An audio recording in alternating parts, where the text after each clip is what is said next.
Hello everyone, this is Dark Journalist with a very special report on the media pushing an election outcome under false pretenses. Now, as you know, they decided Joe Biden was the winner of the presidential election, even though there are millions of votes yet to be counted in crucial swing states. Now, the media can't decide elections, but they've gone full Big Brother in trying to decide this one. We need to ask ourselves why, and show that the presidential race is very much in progress. I'll show you the actual electoral vote maps and some legal motions that may get the Supreme Court involved. Whose vote is it anyway? The citizens of the United States, or some deluded media and big tech elites? Let's count the legal votes and see what happens.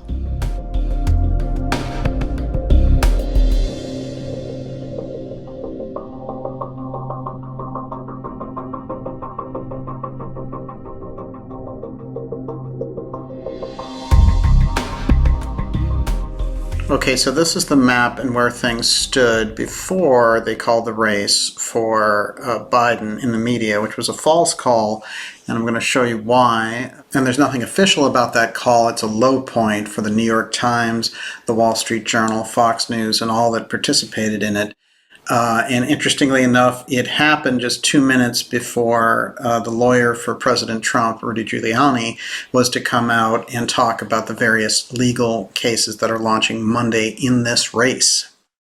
Now, the first thing I want to point out is that what they did throughout the calling of the results, as Trump was winning dramatically on the night of the election, is they tried to give the impression that Trump was behind, which he was not. He was ahead for the whole evening, and they kept coming back to these figures as the days wore on of Trump at 214 electoral votes, which you can see on the right side of your screen, and Biden at 253 on the left side of the screen. So they kept coming back to this figure of Trump at 214 electoral votes, which was not true, and Biden at 253, which was also in error. With 71 toss-ups. But as I said, this was the state of the race before they started doing the strange vote movements and the mystery ballots showed up, and then they called it for Biden very astonishingly after saying we have to make sure that every vote is counted, but it turned out only if it favored their candidate. Now let's get to what the real map was and how that can help us now. So let's take a look first at Alaska over here, which they should have called on the night of the election because Alaska, with its 3 electoral votes, gave Trump 217, and he has a 2-to-1 vote advantage going on there with about 60% of the vote in. And interestingly enough, it's a very easy projection since Alaska has not gone blue since 1964, and Trump has such an insurmountable lead. So we saw this over and over again, that they would suppress the calls for Trump and the Electoral College while giving all these states advantages that were still counting and projecting them for Biden, just like they just projected him as president very, very prematurely. Okay, so now let's move on to another state, which is North Carolina, which they suppressed again. It was a Trump win. They had it as a toss-up. Let's go in here and add that to Trump's total. That gives him 232. The reason I will do that is North Carolina shows with 99% of the vote in a 75,000 vote advantage for President Trump. The numbers don't lie. Even in the mainstream media, they're showing you that.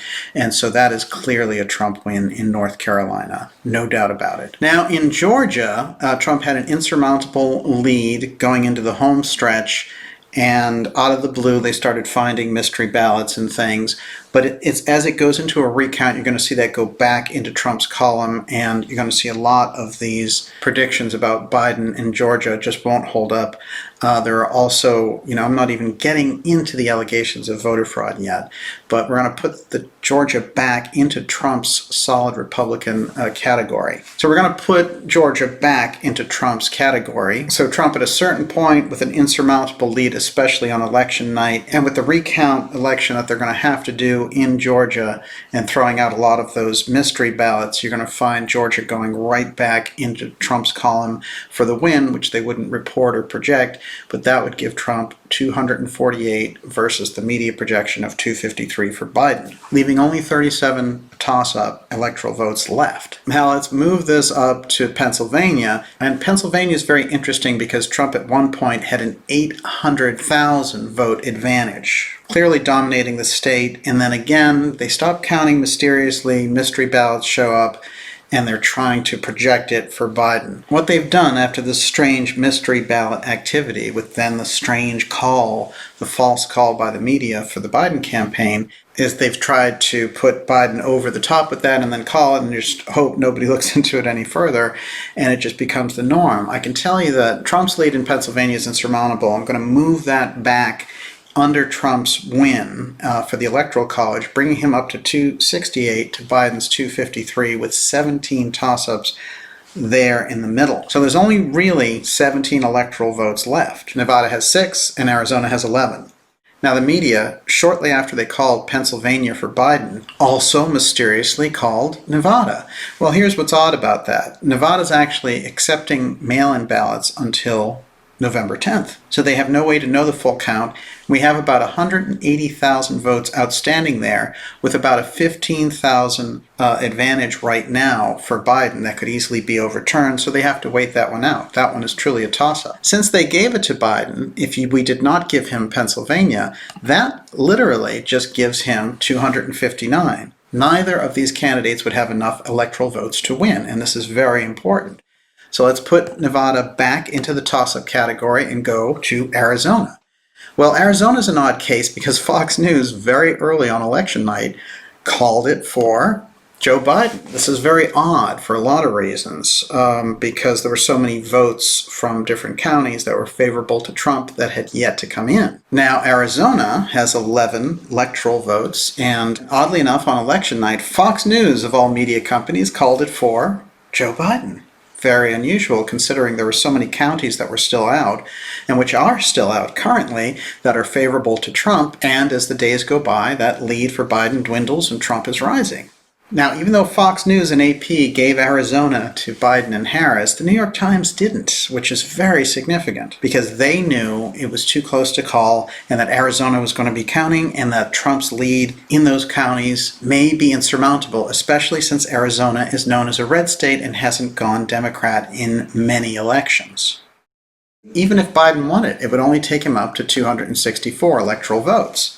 So he's 6 short and President Trump is 2 short, with 6 toss-ups left all in the state of Nevada. But if either of these states go to President Trump, for example, Arizona would put him 279 over that 270 electoral vote threshold, with 253 for Biden and Harris, not the 290 that they've been running around the media with, which is an absurd number because Pennsylvania is already under a recount cloud, and the Supreme Court has told them to separate the new ballots that came in, the so-called mystery ballots, after the original voting took place on election night. Now, normally, in a regular election, you count all night and you find out what your totals are sometime that night, or at least by early the next morning. You do not wait, stop, review, and then strange votes get added everywhere. This is not a normal process in a democracy, but you see it all the time in banana republics, especially when the Central Intelligence Agency is involved. But let's go back for a moment now. So what you have is a race which we're looking at 2 electoral votes left for Trump and Pence to clinch it versus Biden and Harris need 17. There are 17 toss-ups left, which inevitably means, and this is a very key point, Biden would have to take Nevada and Arizona in order to be elected president with 270 electoral votes over Trump's 268. A very tall feat considering they're neck and neck, and in Nevada's case, they keep taking ballots till November 10th, and in the case of Arizona, Trump is rising. Now, in both Wisconsin and Michigan, we have the possibility that because of the software glitches, in one case in Michigan returning as many as 6,000 votes back to President Trump, that both of those may actually require a new recanvassing recount, which may change the totals in both of those states. A lot of people see the possibility that Wisconsin would actually go back into the Republican column, which means that President Trump would pull off the win that he needs there, and that is another pathway to victory for the president for re election. So the things that we've been hearing from the media just don't add up with the facts on the ground at all, and it's very important that we get a fair election. We can clearly see on this map that the tail of the tape is Nevada should not be called because they still have ballots over 180,000 out, and they continue to accept ballots until November 10th. And Arizona is basically coming into very tight territory when it comes to votes of around anywhere from 15 to 20,000 ratio with 180,000 out. Some of those counties coming in are very heavily favored for President Trump, so that could tip the balance there, especially, as I said, Arizona is a very red state traditionally. So this is the actual state of the map before anything changes, and one of those states could change the outcome of the election, as could the recounts. But let's not be fooled by the call for Biden by the media. The media does not control what happens in a presidential election. The voters and the electors do. Just as an interesting closing thought, it's important to note that neither China nor Russia has congratulated Biden on his projected victory because they know it's coming directly from the media. In fact, very few countries have congratulated Biden. One of them was Israel's leader, Bibi Netanyahu. Trump unfollowed Netanyahu immediately after that. The race is definitely too early to call. The court cases are important. The Supreme Court will get involved. We do need to make sure every legal vote counts. And as I showed you, without the strange projections, Trump is actually leading in that electoral college, especially when we consider the upside-down Georgia, Pennsylvania, Wisconsin, and Michigan voting mishigas that's been going on. We definitely will get to the bottom of it, but it is way too soon for the media to be doing what they are, is to be practicing a totalitarian form of censorship. And they may even censor this video, but look at that map and spread it, because we need this out there. This is the key information. The race is decided by the people, not a few media elites who can't wait to get their treats at the Davos and Bilderberg meetings. Let's be real, and let's be real honest, and get transparency in this election and see who really won. And if there was voter fraud, and it appears to be the case, then let's get ready to prosecute. I'll have more special reports coming up for you. See you soon.